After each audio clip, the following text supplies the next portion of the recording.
There are certain contracts that give a team some sort of action they can take.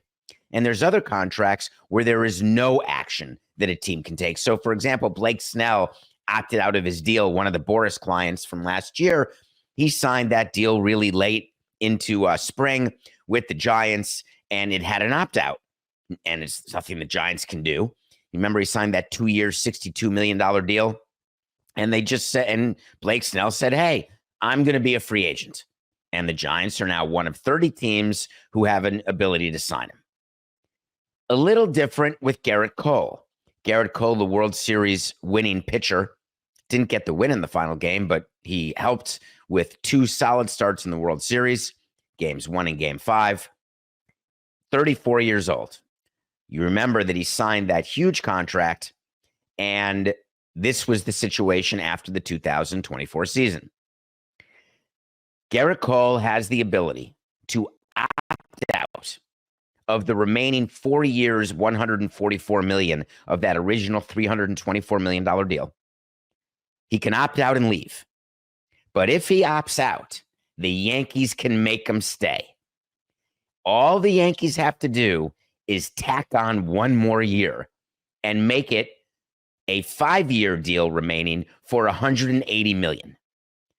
So the Yankees get notification of Gerrit Cole's opt-out. And you'd think that the only thing they have to decide is, well, what would Gerrit Cole be worth if he were a free agent today? Right now, at 34 years old, he's going to play 34 all of next year. Is he worth 5 years, 180? Is there anyone on the market who will give Gerrit Cole 5 years, 180 at the age of 34? Stay with me. 34, 35, 36, 37, 38. Gerrit Cole uses sticky stuff, not steroids. Very hard to be a $36 million player without steroids getting into your late 30s. But the Yankees may be saying, listen, we've got a window here. We've got Judge signed. We may lose Soto. We can't control that. He's a free agent.